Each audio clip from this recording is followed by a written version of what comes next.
And I think the most common mistake that companies have nowadays is mistaking volume for authority.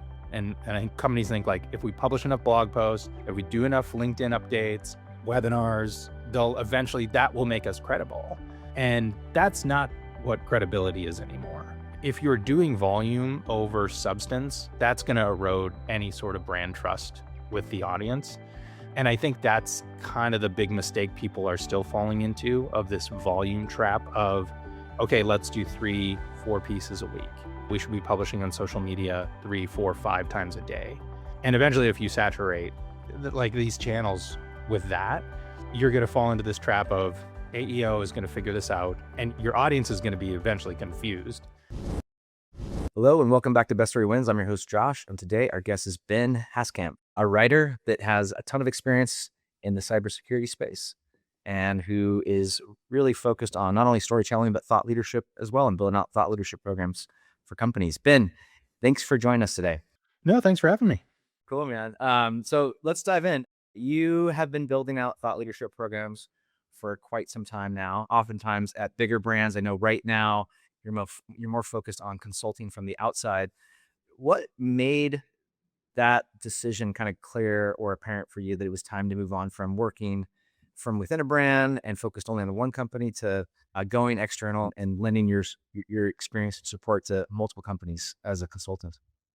Yeah, I think there's a combination of factors, really. I was part of a 125 person layoff when I was at Palo Alto Networks. And at the time of the layoff, I think there was also a fundamental disconnect in how we were approaching content and approaching thought leadership. I would say, a lot of the thought leadership that was going out in the latter part of my tenure there was product brochures, maybe disguised as thought leadership. And that, to me, I was like, that's not what thought leadership is. And I think a lot of companies fall into this trap. And for me, it was like, this was kind of a nice opportunity to say, hey, I can jump in full time with consulting, especially kind of early stage startups, whether it's seed or, Series A or things like that, where they don't even have a content program, and sort of build the foundation from the ground up and say like, you can't start with thought leadership. You still need to build up this foundational work for yourselves. But to really kind of be, like a mentor for these teams of saying like, this is thought leadership or this isn't thought leadership. So it kind of came at the right time. And so I've really enjoyed it working with different companies thus far and kind of learning about them and how they want to position themselves in the market and ultimately how thought leadership plays a part in that. Yeah, that's great. You kind of touched on this already, but before we get into the how, I'd like to just make sure we're clear on the why, or rather the what of what thought leadership is. How do you define it? And what is maybe something that people get wrong about it? Because I think we've all seen that term thrown around on LinkedIn quite a bit, but I think it's safe to assume that it's probably misused quite a bit as well.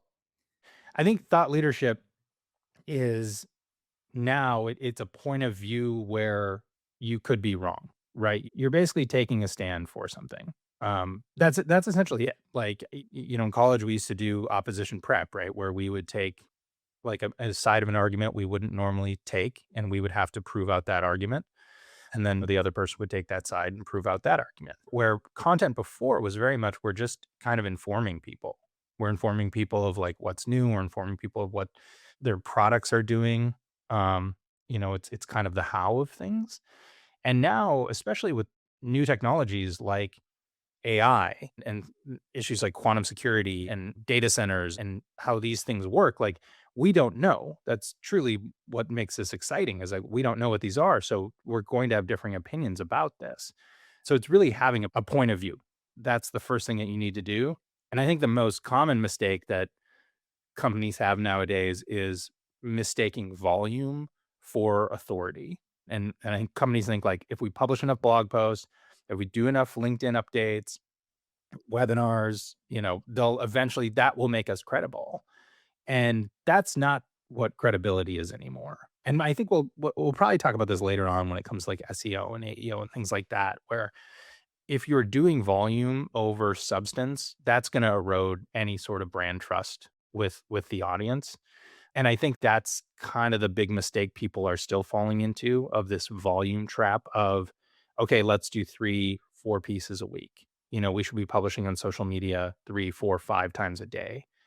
And eventually, if you saturate like these channels with that, you're going to fall into this trap of AEO is going to figure this out, and your audience is going to be eventually confused, and you're not going to be a thought leader. So it really is kind of those two things: like have a point of view and stop mistaking volume for any sort of authority, because that's just blatantly wrong. Yeah. Kind of on that note, or maybe adjacent to it, uh, a lot of people I think publish content and they call it storytelling. And I guess I'm curious, as someone, you're a trained writer. You're not just someone who, you know, kind of fell into a job creating content for product marketing or otherwise. Like, what do you think most brands kind of get it wrong on the storytelling front, or maybe lose the thread in terms of what they set out to do in storytelling, but what they actually end up with? Yeah, and I think publishing content is answering a question. It's really like it's kind of like that listicle thing, where you're like, hey, publish content. We're going to answer this question. 5 things that you need to know about blank. Um, Telling a story is what I've always said is you need to evoke some sort of emotion, in your audience. They need to feel something about what it is you're saying. And if it's anger, I guess we've done our job. People can say like, no, that's absolutely not true. That is not true. Quantum security will not look like this 5 years from now. This is a bigger problem 5 months from now. I don't know what like that. Now we're invoking emotion. We're creating these debates. Like at Palo Alto Networks, I launched our thought leadership hub called Perspectives. And the whole impetus behind this was we wanted it to be kind of like Crossfire, on MSNBC. We wanted differing opinions. We wanted people to come in and kind of argue about different things. And not only did this allow us to create multiple pieces of content by having 3 different points of view, but we also got conversation going. And I think that if you're publishing content by answering a question, that's fine. But by telling a story, you are getting the emotion in the audience. And that's the fundamental difference that people need to focus on is like, what is this piece of content doing? And if you can answer that question of like, we're telling a story here, then you've done your job. But if you are just like, this is a listicle, and people like listicles, I'm not saying that don't do them, I guess, but this is a form of content that was great 5 years ago. And I don't think that's the form of content that people should be doing going forward. Yeah. Speaking of Crossfire, you made me think of that episode back in the day when it was Jon Stewart and Tucker Carlson. Remember that one? Yeah. Yeah. Yeah. I mean, I think like that's like a good because The Daily Show is one thing and Fox News is another thing. But now you're bringing those two opinions together. And really, what have you done? You've essentially doubled your audience without it being a heavy lift. So if you can bring in and this is like at Perspectives where I was like, I don't want this to be talking heads of Palo Alto Networks executives. For one, that again erodes brand trust. Okay, they're just talking to me, they're lecturing me, they're telling me what this is, they're treating me like I don't know anything. But if you can bring in outside voices, right, whether it is from partners or customers or just people who want to argue, now like you're getting their audience and you're getting their following and you're growing your audience, whether they agree with you or not. You become now a trusted channel because you're saying like, hey, we believe we're the authority in this, but we're still going to bring in outside parties to challenge us on that. And that is what makes this so great. Rather than I think a lot of companies are like, we're just going to focus on the CEO, the CTO, the CPO. Those are our 3 talking heads. They're going to tell us how great this product is, and the content becomes very stale. Yeah.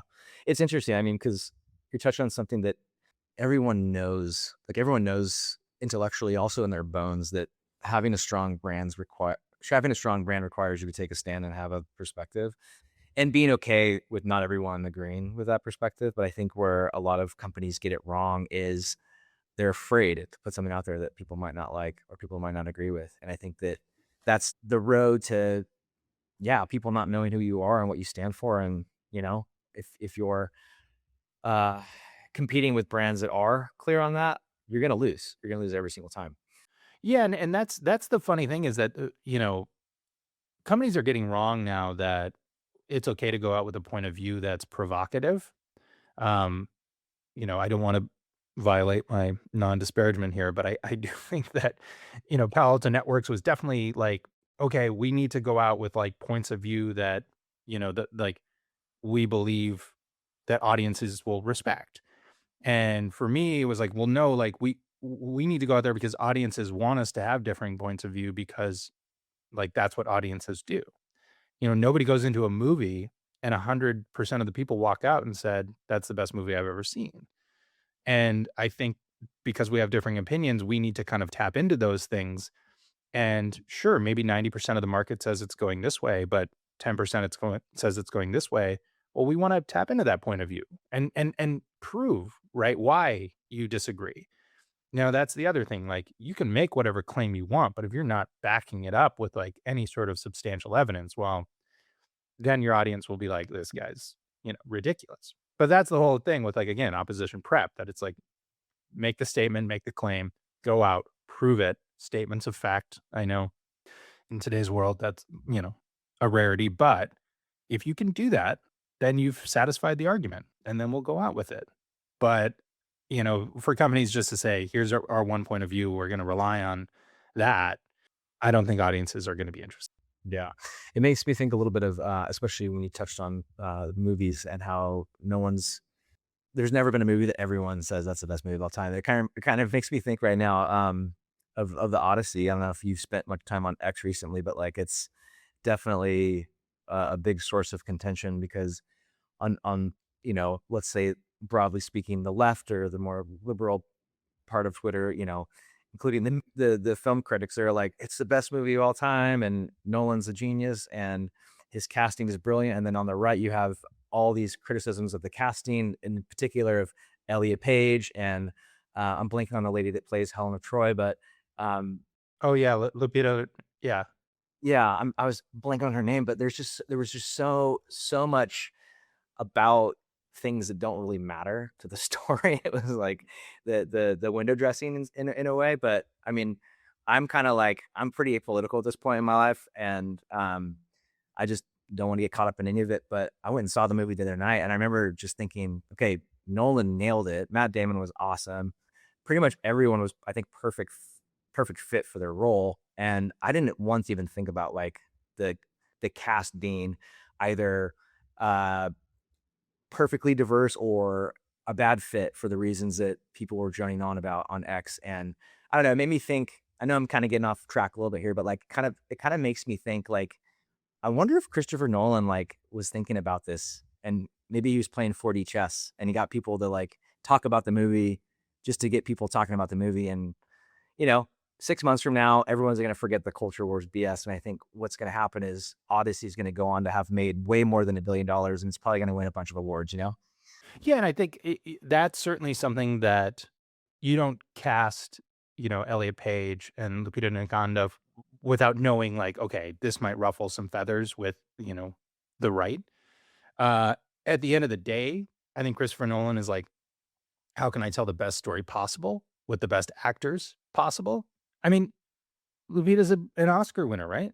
Like, this, like, it's not like, hey, we're just doing this to be provocative. Like, he's taking the best actors, like, that he can.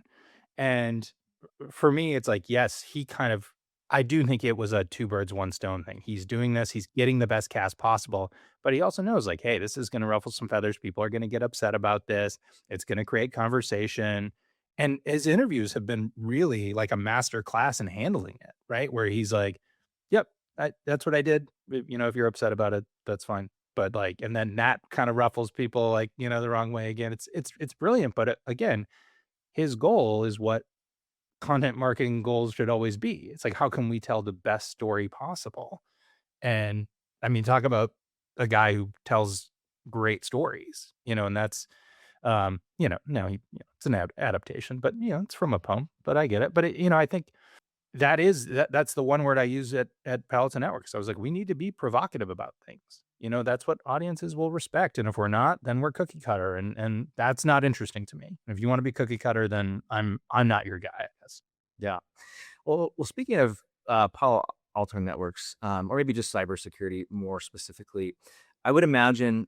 when you're selling a fairly technical product, and maybe not every persona that you're talking to is highly technical, but you definitely need to get through and get through to the highly technical gatekeeper. And there's always at least a couple people on the buying committee that needs to know that you understand the problem the way that they do. And so, how did you how did you kind of thread that needle of telling a story when I imagine there's a ton of pull to also just like explain the product, right? And explain the threat and explain the solution to the threat. Like how do you approach that?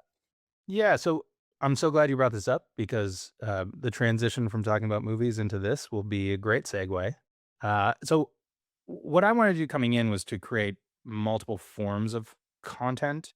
And I don't mean that in terms of like we're doing podcasts, we're doing a webinar, or fireside chat, we're doing a blog, but I wanted to give audiences content in ways of like we're going to do a Q&A, or we're going to do kind of this like crossfire two points of view. Um, we're certainly going to have executive bylines, things like this, but like we're kind of presenting the same. We're going down this road of presenting the same idea, but just kind of over multiple ways of telling the story. And I kind of backed into um, this idea because I was given a mandate from the CMO at the time. He's like, "Yeah, you're editor in chief of Perspectives. We want you to do letters from the editor."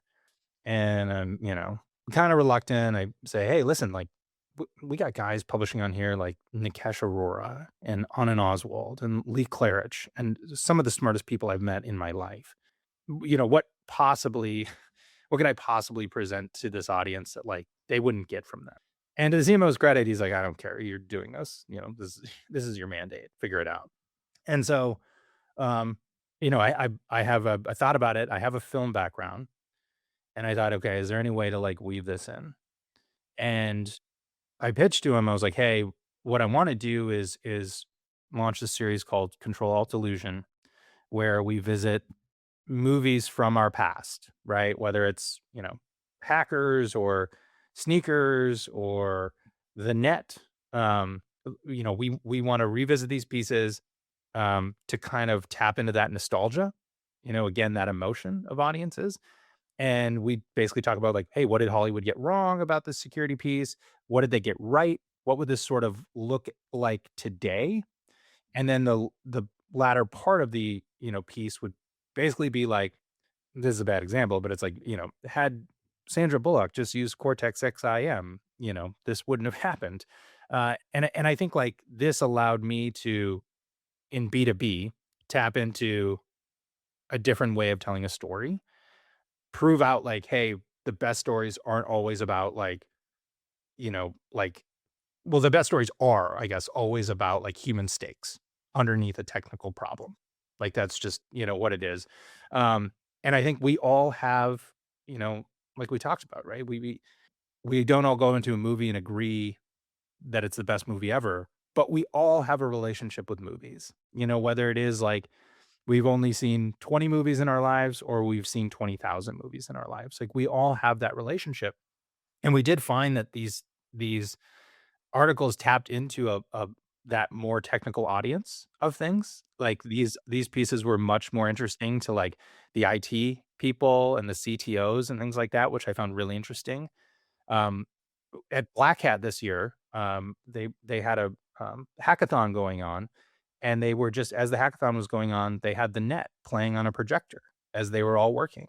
Now, like that to me is just like this speaks to like who these people are. Like they're hacking, they're coding, they're doing all this stuff, but now they're also playing this like kind of hilarious movie now that we look back on it, 30 years later. Um, but it was like for me, I was like, okay, I have this mandate. What am I going to do? How can I still tell a story? I was able to tap into my background and then also tap into that emotion that we talked about earlier, right? Which is that nostalgic piece while weaving it into like this Palo Alto Networks products. Um, that to me, I think was like kind of a happy accident that this worked.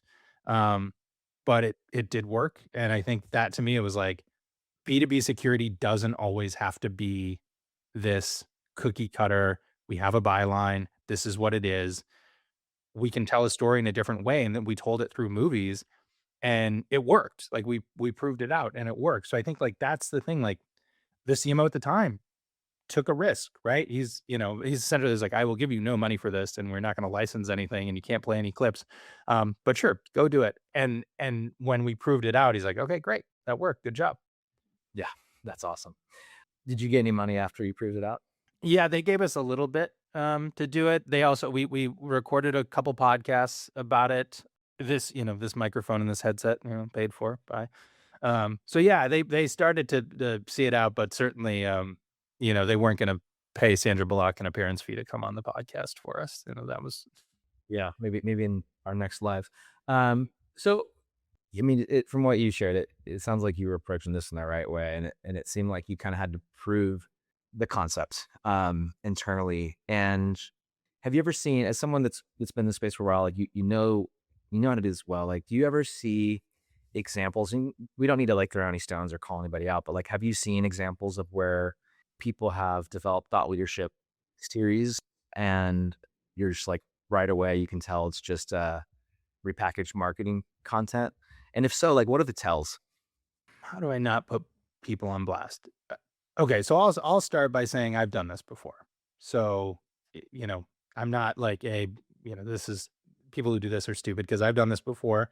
But I think seeing things now, when I see like a state of the blank report, and the example I'll give is like this when I worked at a company called Drone Deploy, we did the state of the drone industry report, right? And they're very popular. We surveyed 500 customers or 500 practitioners. We find the scariest statistics. We package it up in a clean sort of PDF, and we have a CTA. And I think like regardless of what the data shows, here's the thing. It always tells the same conclusion. So regardless of whatever the data shows, the CTA is almost always like, and that's why you need a product like ours. And a lot of companies I see like kind of reverse engineering survey questions to come to that conclusion. If you sell a security platform, 78% of respondents will be concerned about their attack surface. Okay. If you sell a productivity tool, 83% of workers, feel overwhelmed by these manual processes. So I think like you're almost manufacturing anxiety, this is where it's like you see these things and, nobody's ever going to do a report where the state of the X report, where it proves out that you don't need to, buy their cybersecurity solution. And now you've essentially like this isn't thought leadership again. This is a product piece disguised as thought leadership, where you're presenting a conclusion to the audience. That's, I guess marketing malpractice, if there is such a thing, where, you might as well just tack on a sales deck to this report. Um, and I do think like these state of reports, you have a responsibility to your audience to say, usage in this product went from this to this, and here's why. And if the usage in let's just use drone software for an example. Let's say drone software went down, over year. Well, why is that? And let's tap into why that is. Are there more products available? Is it because we're licenses are all rolled into one? Is it let's think about the thought leadership rather than basically kind of pick and choose what statistics we want to present to our audience to prove out why they should buy our product. That is not thought leadership. If you don't care about that, if you're like, hey, we get great leads from this stuff, and I don't think they do with these state of reports. A lot of times people go out with press releases, and a lot of the leads are press people and things like this. But then we still report on the metrics of, hey, we had these great metrics, but it's like, well, how many of those MQLs turned to SQLs, turned into actual pipeline, turned into influence accounts? Like those are the things like that we need to ask, not just like, hey, we had 20 reporters from Wall Street Journal and Forbes and CIO like come and visit this, which aren't leads at all. They're just, they were told to go there. So I know that was a long answer, but if I and people are still going to do this, these reports are going to be around. for a long, long time. And people find them valuable. And I do think it allows people in marketing to keep their jobs for a while longer because it's success metrics they can easily point to when people download these reports. But is this the best version of thought leadership? Hands down, it is not. Yeah, I definitely hear what you're saying. I'm partial to state of reports because we do quite a bit of them for our clients, and I think one of the big value propositions or selling points, however you want to frame it, and depending on what side of the table you're sitting at, is that it's an opportunity to basically um, have a data informed perspective and be seen as an authority on something that's not just an opinion. And oftentimes it's just great. It's great fodder for citations and PR.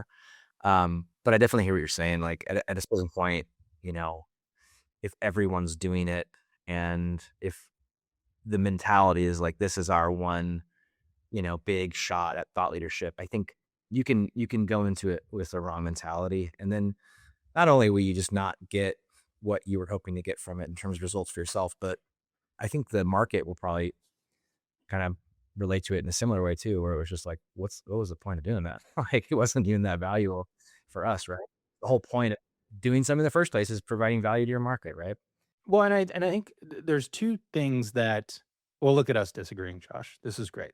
Um, just like we drew it up. But I do think like if you're going to do these reports, that's a great first step is to get an outside party to do it. Like to do it in-house, you're already going to be most people are going to be biased about these things.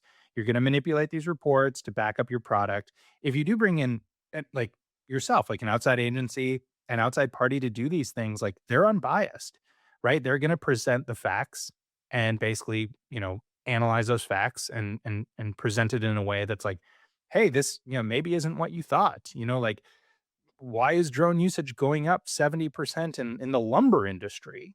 That's interesting. Like, let's tap into that. Or it's actually going down when they're, for inspections with utilities. Um, and I do think there's certain value in that if you're honest about what the data says. If you get the results of the data and you're biased toward that data, you've defeated the whole purpose of this report. And more companies do these reports, I think, poorly than others because a lot of times it's in house. A lot of times they're asking questions of, like most of them are asking like, what do you wish this product could do? Right. Where now you're influencing a product roadmap. And if that's your goal to influence a product roadmap, then great. I do think these reports are great for that. But if you're using these reports to basically say, like, we're going to manipulate data to basically lead the conclusion is that our product is the greatest thing in the world, and we're going to disguise it as thought leadership, that's where I get passionate about, like, no, this is, you're wrong. Stop doing this. Yeah, I agree. What about?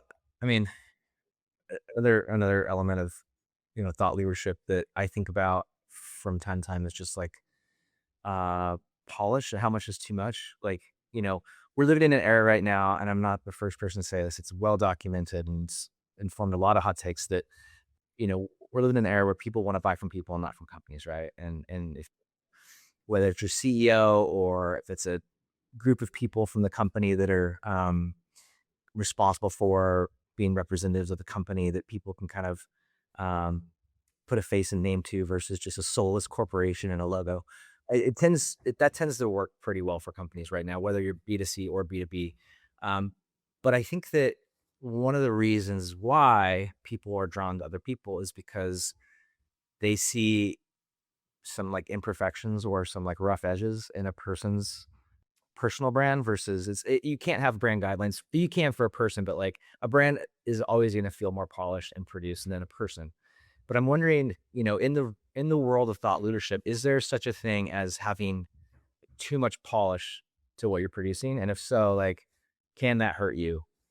Yeah. And I think that I touched on this earlier where I think, and this it will be, I guess, another hot take, but that's why we're here. Um, Along with like this, the state of reports are not as valuable as people think. Along those lines, I do think that the traditional method of SEO content is dead or should be dead. And I guess here's why. The content that we used to create, right, was we have a header, we have a subheader, we have an introductory paragraph, we'll have 4 supporting paragraphs, we'll have a conclusion with a CTA. We have a keyword that needs to appear 18 times throughout the piece, needs to appear in the header, a sub keyword that appears in the subheader, and that was all for SEO, right? We did that because we wanted to appear in search. And the irony, which I find amazing, is that like we were humans creating content to for a machine to basically say like, okay, they're an authority. And now with AEO, we're still writing in kind of that SEO fashion, but AEO can see through that. And I find it interesting with AEO, they're respecting stories more. Like the the machines are almost respecting that human element of things, but companies are getting this wrong, where they're creating this polished sort of vibe where AEO is like, okay, that's noise, that's not very good. They're not, telling me anything. And I think like it's so interesting because we're creating content now where we can have AI create a lot of content for us. A lot of this that we call AI slop and a lot of this AEO because even when you're searching on Google now, it's AI, right? You can have a conversation with AI. A lot of people are using Claude for search. They're using ChatGPT for search. And they're not using the traditional I'm going to Google and I'm typing this in and or I feel lucky and but we're still creating content for that old method. And so not only when I see that from a human side of things, it's like this is too polished, right? I saw them throw in, quantum security as their keyword 14 times. All right, yeah, it's very, very cookie cutter. It's told in the same way. It's approximately the same length. It's a byline, but I have no clue like who this person's voice is. Now with AEO, it's respecting it in a different way. So it's almost like we need to go back to like, hey, we need to start telling stories a little bit more. We need to be less polished. I don't think you said less polished, Josh, but I do think there is a certain novelty to, being a little, whether it's, your syntax is a little off or, your voice just comes through or, you basically just make a bold claim in there that's, "Hey, we're not having quantum security show up 18 times in this piece. We don't care." AEO is gonna recognize you as an authority sooner rather than later because AEO wants us to teach them, but AEO is very good about understanding who they want to be taught by. And once you can be that authority and AEO is like, "Oh, that they're the person, this brand, they're the ones I wanna learn from." That's what companies need to be doing right now, is building up that AEO authority, not trying to rank for SEO. And when you're trying to rank for SEO, you're creating polished content that anyone can just read through you'll get through 5 lines and be like, "Alright." Yeah, it's funny. Yeah, we've always been writing for the machines, at least partially, but the shape of that has changed quite a bit. And I think you're right, man. And we've learned this ourselves because we, like so many other companies, we're very reliant on inbound for deal flow. And, when so much change in terms of, just buyer behavior, when people started going to chat and Claude before Google or in lieu of, everyone kind of had to rethink what it meant for their content strategy and the content they created. And we were caught up in that too. And we've learned through doing that, some of the things that matter are useful content first and foremost, not just content that's loaded with the keywords that you're looking to rank for, but the more focused and the more concentrated you are on a topic, and for all intents and purposes, the lower in the funnel, the better, I think, for chat knowing what to do with you. And then, yeah, in terms of clarity, like the more you put out content that reflects a similar and coherent perspective, that's only gonna help you. We touched on this earlier, but you actually studied how to write. You went to film school at USC, right? Okay. So, definitely a storied program. I'm curious, with that background, with that training, that I know a lot of marketers don't have. One of the tropes in content marketing is I fell into content marketing, right? I'm sure you've heard that 100 times. I have as well. I fell into this industry. I'm curious, like what that background has done for you, and maybe given you in terms of a skill set or a tool set that other folks maybe don't have and have to work a bit harder for. Well, I think that, there's a few things that you're allowed to tell a story in any kind of way that you want, as long as it evokes that emotion in your audience, right? Everyone, we were told two things.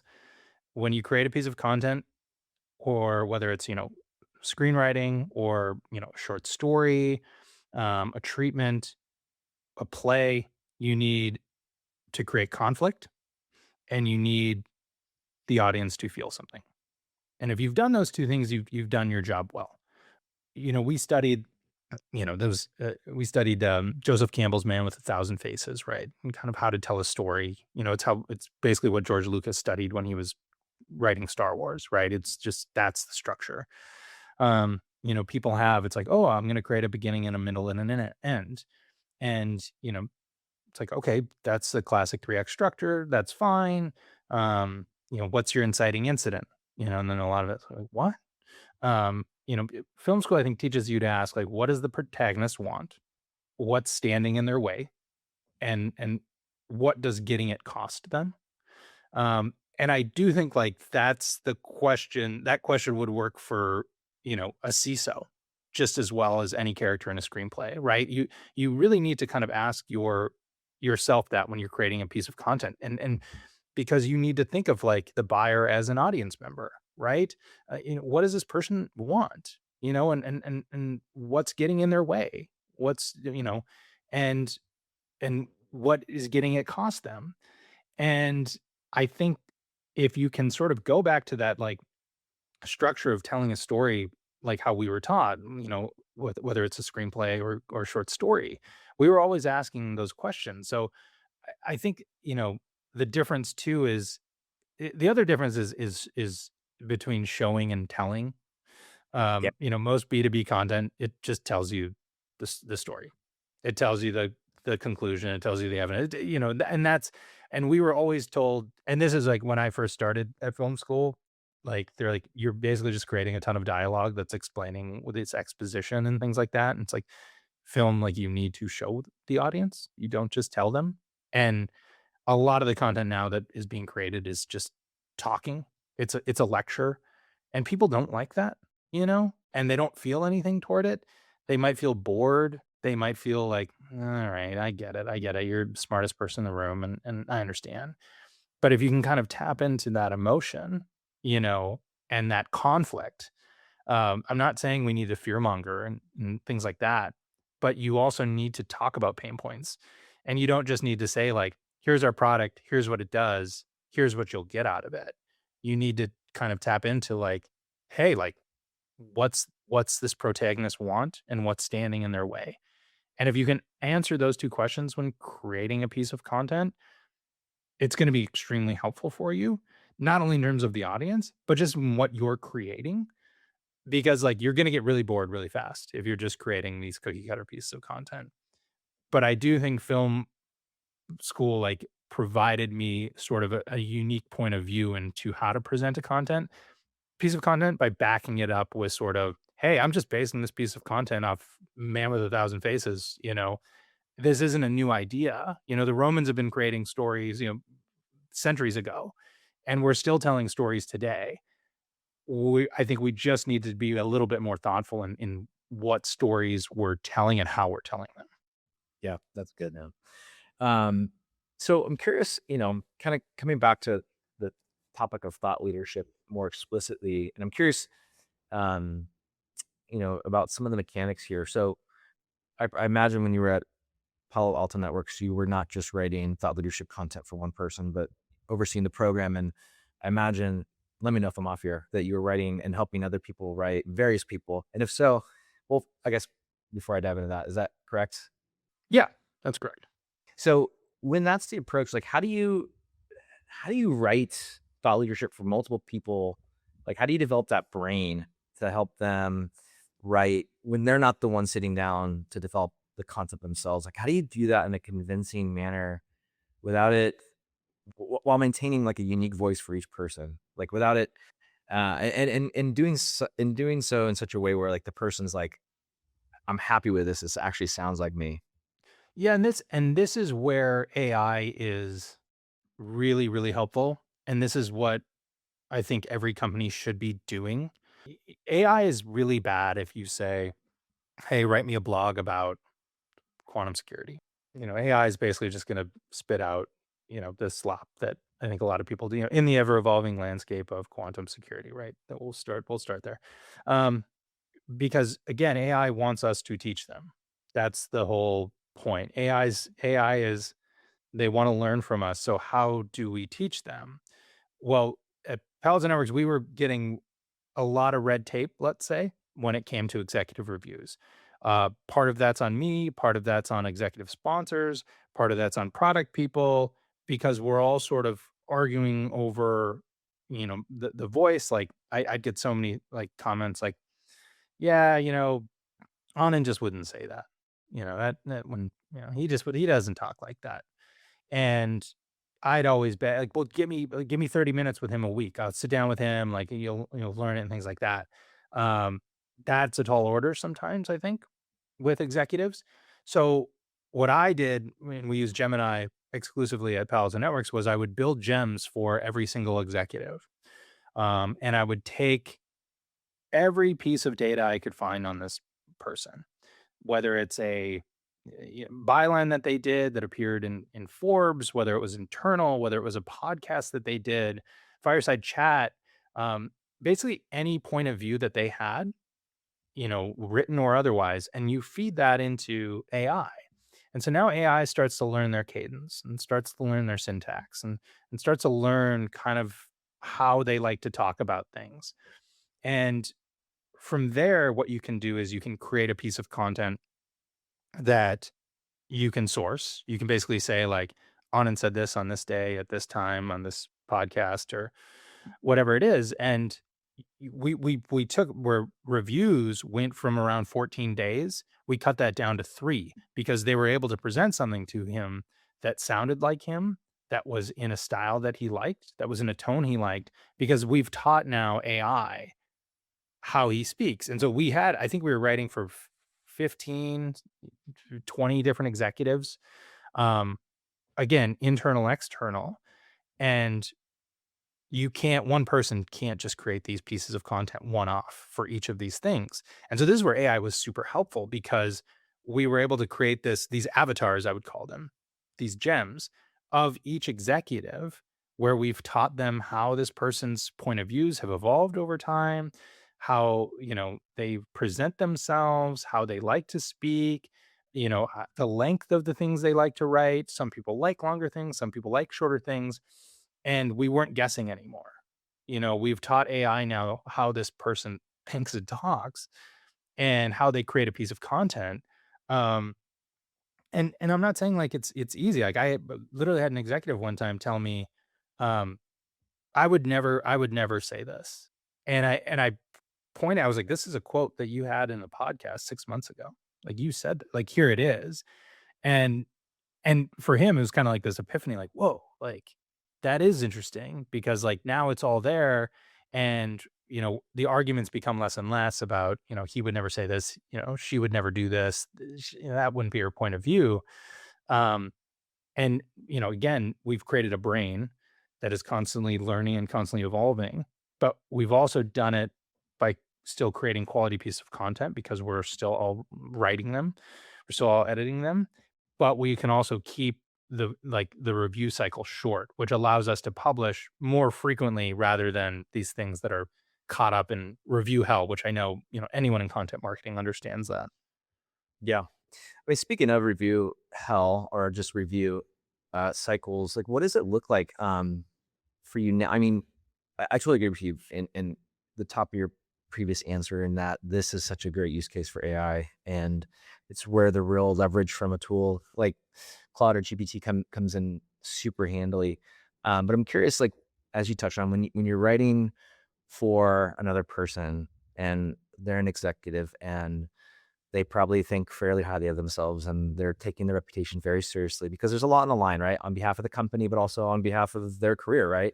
What does it look like now, like post these AI tools and workflows?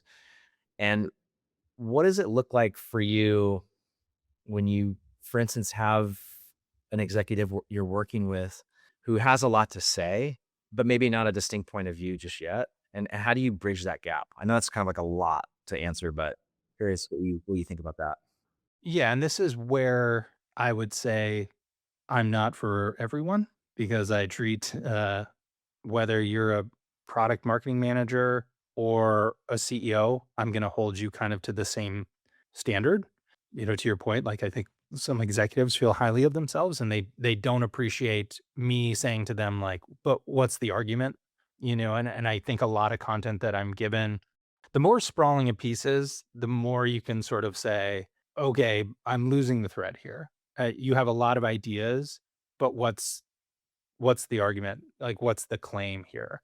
You're clearly a smart person, but you have a lot of thoughts that are kind of running through here. You maybe have 3 or 4 different arguments.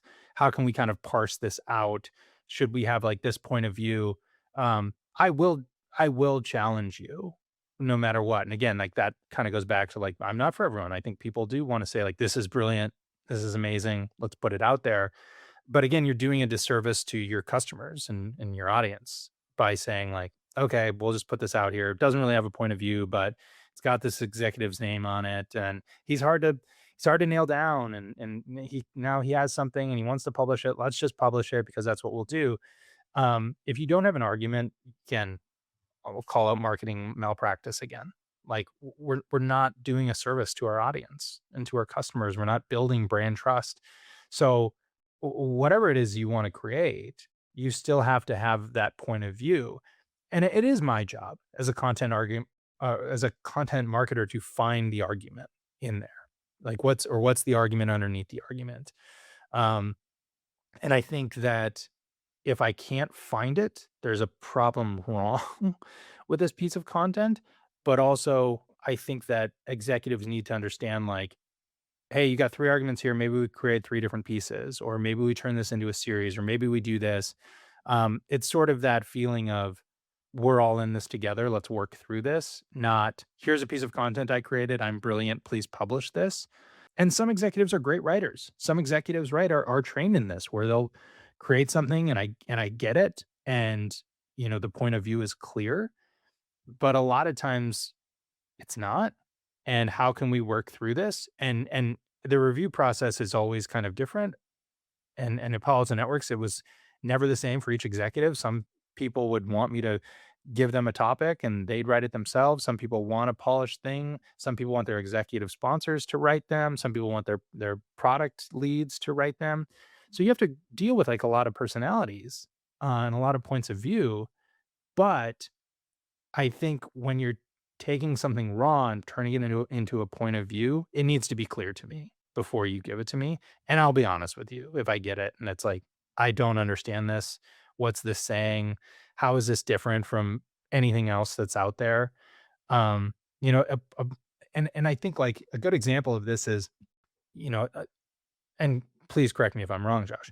A good thought leadership piece right now is not AI is not taking your jobs, it's creating more jobs. That's just stale. I think we've talked about that. That's been out there. A lot of people are doing it.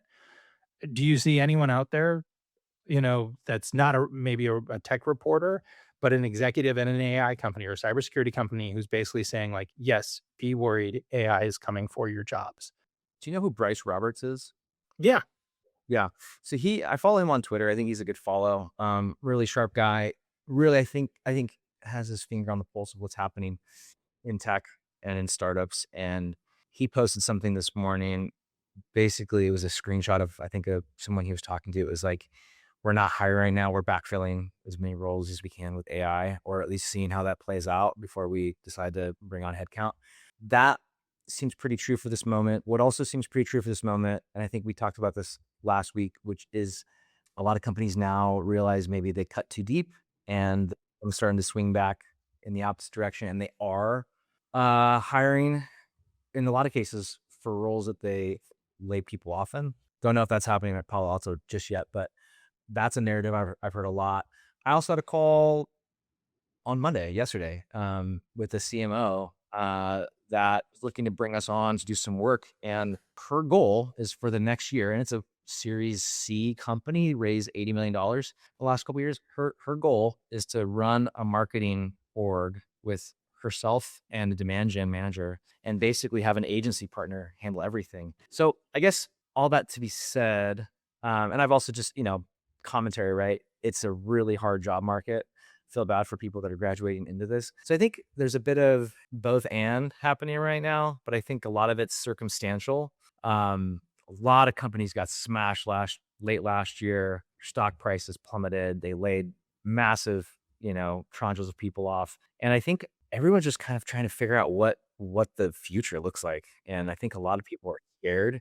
And I mean, this is probably going to start to turn into a rant, but I think a lot of companies are overly focused on share price right now, and they're letting share price kind of dictate business strategy, which I think is not a good long-term move, but maybe for the short term, it's good for people that have some skin in the game. Well, I guess I'll ask this question to you is like, would it be a compelling piece by an executive? Let's just say it's like the chief people officer at a company, right? That's like, hey, we bought into the AI craze, and laid off this many people. Here's why we were wrong. And I think like that's an honest piece of content. But do you think like one, companies would do something like that's provocative? Basically say, like, hey, we're rehiring for these roles and we did over lay off people and now we're trying to hire them back because, we realized it was a mistake. Do you think that would be an effective piece of content, one, or do you think that companies would ever do that? I think it'd be a phenomenal piece of content. I just don't think it's going to happen. Yeah. And I think I guess I've been trying to like think about just like how to frame this too. And it's, like I said before, it's kind of circumstantial, but I think maybe another way of looking at it is like, I think what this AI era is exposing for a lot of companies is just who could afford to bankroll the team sizes that they had. Like, Twitter, now X, is an interesting case study because I mean they laid off like 90% of their team and the product is functioning better than ever. There's no marketing, there's no, DE and I team. There's none of the teams that were, fairly big over there that were vestiges of that kind of era. I don't think there's much of a compliance team. I don't know. But I know it's a different company now. And from a product perspective, it's just as good, if not better. Obviously, there's different takes on the content itself on the site, but I think it's really interesting. There's I think a lot of legacy companies, they just kind of always had bigger teams because that's always how they did it. And because all of their peers did as well. And I think that they just kind of got caught up in that. But I think this new era of fast growing companies, they're showing that you can do things leaner and meaner. But then you also have, I guess, as outliers, teams like Ramp and Deal and Clay, which I think there's some of the best, and Harvey, like these are some of the best companies out there right now with this new generation of startups. And they're kind of bucking that trend, and they're all hiring really aggressively for in-house people and in-house creatives. And Clay just published a new homepage, I think this morning or yesterday. And Justin Ranza over there, he's like one of the lead brand designers. He's like, yeah, we didn't do this with an agency. We did this entirely in-house. And so I think a lot of it comes down to like, how good is the product? How much are they actually growing? What can they actually support? And I think if the money is there, if the revenue is there and they're seeing the business succeeding, then it's kind of like let's not break it because it's working. But for a lot of these companies where growth has stagnated or gone into the negative, I think they're having to have those hard conversations, and it's resulted in people losing their jobs, unfortunately. And the extent to which they can right those ships through either pivoting the product or, right sizing and having a more straightforward approach to marketing that's not, too cold or too hot. Like, I don't know, I think a lot of this story is still being written, and it'll be interesting to see where things land in the next year or two. Yeah, and I think that's a good point. Again, not every company is created equal, and I think that affords itself to, again, we're telling different stories. Yeah, I see a lot as just the same stories in the market, right? Like AI is not taking your jobs, and yet this is one of the worst job markets ever, and layoffs are rampant. Who has the point of view that's like, hey, AI is taking your job? You look at companies like Ramp, for example, who are almost, I guess, quietly, if you can quietly boast, but like they're picking up these incredible talents from companies like Cisco and Oracle and Palo Alto Networks and Salesforce. Like they're like, "Oh yeah, come over to us. Like we know you're a great talent. You like we want you." And so like that again, that's a different point of view that it's like this is what's happening and we couldn't be happier about it because we're getting all this amazing talent in. Again, it's just we're I see a lot of the same story out there when companies have different stories to tell. And let's start telling them, I guess. Yeah. So one of the things that a lot of people are talking about, and we're having a lot of conversations right now as well internally and with our clients, is just the extent to which the traditional marketing funnel is still a useful kind of guide or framework. I'm curious, as you know, a lot of folks are now wanting to, as we've touched on before, buy from people versus just buying from a nameless, faceless brand.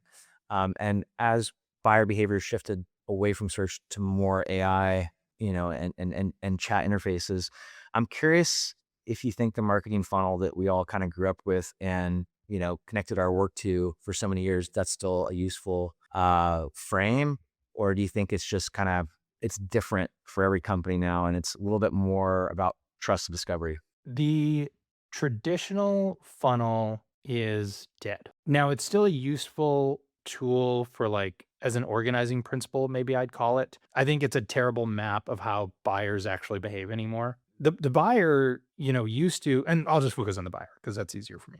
But I think the buyer used to like reveal themselves pretty early on. They'd move through the funnel in a pretty predictable sequence. Right. It's here's one touch, here's two touch, three touches, and okay, now we're in. I think that now, especially with AEO and AI search, most people are doing 70-80% of their research before they're even engaging with somebody. Where I think before you would just Google like, "Hey, I need a finance tool for my sales team. What's the best finance tool for my sales team?" And it would spit out, a few things. You can get it sponsored, obviously, at the time. You still can do that, obviously. Sponsored results pop up. Okay, you're going to click through a few. You might engage with one, two pieces of content. Fill out a form, obviously, right? The demo form is right up there. You fill it out. Somebody contacts you, and I think what's changed now, and every salesperson in the world is going to roll their eyes at me, but I think what changes now is how trust actually gets built. And in the traditional funnel, trust was built through the sales relationship and the salesperson kind of guided them through things. It's still there. Salespeople are still really, really valuable. They're the ones who have to close after all. But I think a lot of the trust is built now through content and community and these individual voices long before anyone talks to sales. And that's a good thing for all parties involved because it's taking a lot of the workload off of sales. The buyer is more educated and your content is more impactful. And I think that the implication for thought leadership in that regard is significant because a lot of your audience is placing trust on that thought leadership. Does this person know what they're talking about? And I think now you're building a content program that's moving people through different stages. And it's not that like, okay, top of funnel, here's a blog piece. Okay, middle funnel, here's the state of blank report. And then, bottom funnel, they do a demo. And that to me is dead. Agree with me, don't agree with me, that's fine. But, with the buyer coming in with 70% of the knowledge of this company now, whereas opposed before they were coming in with 7%, you have to the whole content strategy has to change for that. Otherwise, you won't be successful and you'll just be noise. Yeah, it's kind of like a all roads lead to Rome situation, and there's a lot of ways of getting there. But the funnel, yeah, I think the funnel was there was only one way. That was like maybe the assumption, or maybe people, maybe people over accepted that as facts in terms of like how marketing works too. I think there's some of that at play. I remember sitting in a meeting with John Miller, who was one of the Marketo founders years ago, like almost 15 years ago, sitting and he was explaining before this became like a very widely adopted, he was explaining to me and one of my co-founders, like, this is how the funnel works. And I remember just being like, this is genius. Like, this is like the smartest thing ever. And I think when it started being more widely used and accepted, I think everyone kind of took it as fact versus like, as you mentioned, it's like, it's a framework and it's like meant to help us understand and relate to these things so we can kind of piece it together and develop a strategy and help other people understand for the purpose of buy-in, like why we're doing various things. But yeah, I think if nothing else, the way that buyer behaviors have changed in the last 3, 4 years, they exposed they exposed that it's not as simple as maybe we all were led to believe it was for so many years, you know? Right. Yeah, it's not that was always my thing of executives misunderstanding marketing of, okay, you wrote this blog and then the CTA goes to this report and then that goes to a customer success story and then that goes to a demo, right? And then they'll sign. And it's like, well, yeah, that'd be great. I'd love that. That's not really how it works. And I think now there's more of an understanding of like, yeah, that traditional model really doesn't work. Again, in terms of organizing content, it's great. Like it really is. Like we don't want to throw it. We don't want to throw everything at them at once. We still need to kind of ease them into these things, but it really doesn't. It doesn't work anymore the way it used to. I know we got to wrap up pretty soon here. One last question for you. We kind of touched on headcount and AI adoption. I'm curious, like what you're thinking this is costing people, the people that are over relying on AI right now. Like, is it costing them trust? Is it costing them revenue? Do you think it's easy to say? Like, how do you relate to that as a writer that maybe hasn't enjoyed some of the hot takes you've seen on LinkedIn about why companies don't need writers anymore? Yeah, I think that that's, is such like an asinine way of thinking. Um, it's we'll get to the point too, and I know things have come up with creating content in terms of video content and AI, right? Well, we'll be why do we need Christopher Nolan's anymore? Yeah. Well, Why do we need Spike Lee? Like we know his style, we know what he wants to tell. It's just well, AI will create these stories, and that is, just ridiculous. I mean, you still need, and I do want to concede though, like AI is very very good at a lot of things, and for people to say we're not going to mandate AI adoption, we're not going to be AI first, I think that is a mistake. I do think you need to be AI first in this AI centric world, but AI is still not very good at recognizing quality. They're not good. They don't have a point of view, right? We've all done this. We've all given it a prompt and it's spit out either inaccurate information, it's spit out really bad writing, it's spit out things that are just, blatantly bad or wrong. And you'll say, hey, that's actually not the case. Oh, you're right. What an oversight. Or you can't ask it its opinion because they'll always take yours. It's like, well, I actually don't think this is very good. You're right. I was getting lazy. And I do think that that human in people still want to learn from humans. They want to, be engaged with content, either created or overseen by humans. Too many companies now, if you're still mandating AI adoption, you're reducing your headcount and your goals are volume. This is what we talked about at the start of the call, is that you're now going to deteriorate any sort of brand trust that you have. You won't have champions anymore. Forget the budget decision makers. You're not even going to get there because nobody's going to trust this authority, quote unquote authority, who's producing volume because okay, we have AI that can just do this. We need to create more content than, Ram's competitor wants to create more content than Ram, right? We need to do more than them. We need to do more than them. We don't want to mistreat our audiences. We are still humans. We want to engage with a piece of content that makes us feel something. How many of us went and saw The Odyssey because one of the coolest things was that there's no CGI in it, right? He did it all organically. Like that's amazing. That was a huge selling point for this particular story. And I think that's what people are missing nowadays with AI. That there is still that feeling of like we want to see these things that are raw. We want to see these things that are emotional. We want us like a unique voice telling us something that's bold and provocative and not just like lecturing us with a piece of content that's told through AI. Now there is a balance, and I think those companies out there that are true thought leaders are finding that balance of AI mandates with human in the loop. But there are some companies that are, they aren't mandating AI adoption, and there are too many humans creating pieces of content that aren't on brand, aren't on, that don't have style, that don't have voice, that don't have quality tone. And then the other side is that there's too much AI slop out there, and there's too much volume. You do need to find the balance. Some companies are doing it well, some companies are not. And I do think with AI, it's accelerating at a rate that companies need to figure it out now. Otherwise, you're going to erode your brand trust to the point where your competitors are just going to pick you off, frankly. Yeah, that's good, man. Well, Ben, this has been great. I feel like we can chat for another hour here easily, but we can't because we both have stuff we got to do and family lives. For people that want to learn more about you and maybe find you online, where's the best place for them to do so? Yeah, you can follow me on LinkedIn at Ben Hasskamp. You can visit my website, aptly named benhasskamp.com. I got all my writings on there. Thought leadership, short stories, all that good stuff. And then also come listen to me on this podcast. Awesome. Thanks, Ben. Thanks, Josh. Appreciate the time.